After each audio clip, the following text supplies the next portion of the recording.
Na-full na ba kayo mga kabombo sa falls na yan na pakalat-kalat online? Yan ang Auasin Falls ng Sigay, Ilocos. Kaya't mga kabombo, samahan niyo ako para puntahan natin ang Auasin Falls. Sa puso ng Cordillera, sa pinakatimog na bahagi ng Ilocos, naroon ang isang lugar na tila biniyayaan ng panahon at kalikasan. Tahimik, sariwa at simple. Ito ang bayan ng Sigay, Ilocos.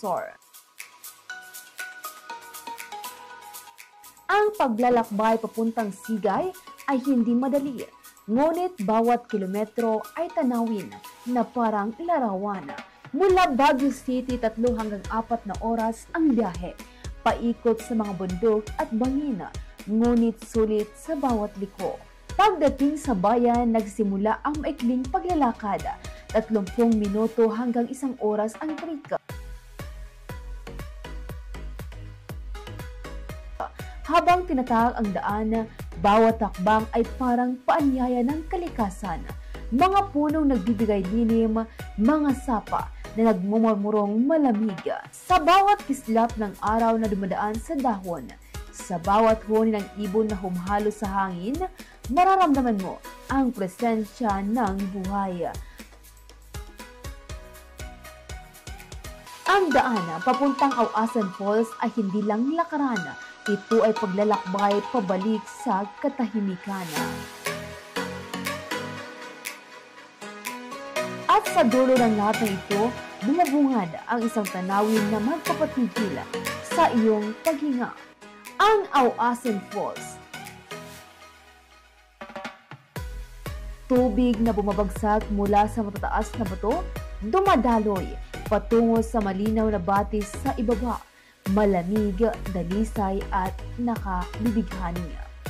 Sa linaw ng tubig, makikita mo ang kalinisan ng paligid at sa bawat patak ay kwento ng bundok, ng ulan, ng panahon at ng buhay. Dito walang cellphone signal, walang ingay ng syudad, tanging tinig ng kalikasan ang maririnig. Sa tulong ng mga lokal, nananatiling malinis ang Auasin Falls. Pinoprotektahan nila ito hindi bilang atraksyon lamang, kundi bilang pamana. Sa bawat pagbisita, tandaan, leave no trace. Alagaan ang kalikasan tulad ng pag-alaga nito sa atin. Ang bayan ng Sigay ay isa sa mga pinakamalayong bayan sa Ilocos. Mula Baguio City, bumiyahe patungong Candon City at sumakay ng jeep patungong Sigay.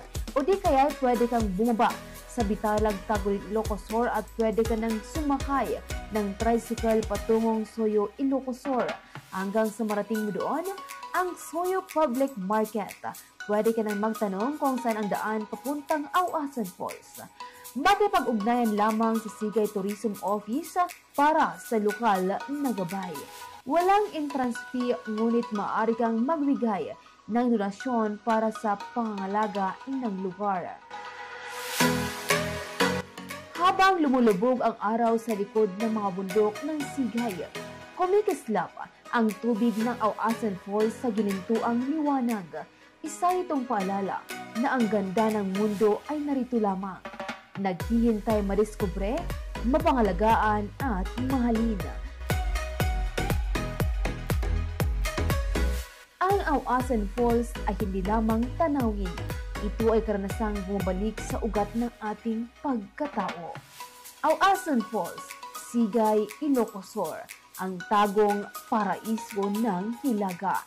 So kung ang hanap mo adventure, peace at nature all-in-one, tara na sa Sigay, Ilocos at tuklasin ang tagong yaman na Auasin Falls.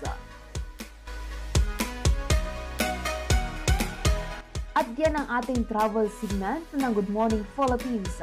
Ko si Bombo Rose Maribosao Langawan, and this is Bombo Radio Philippines, the #1 and most trusted source of news and information. Basta Radio, Bombo!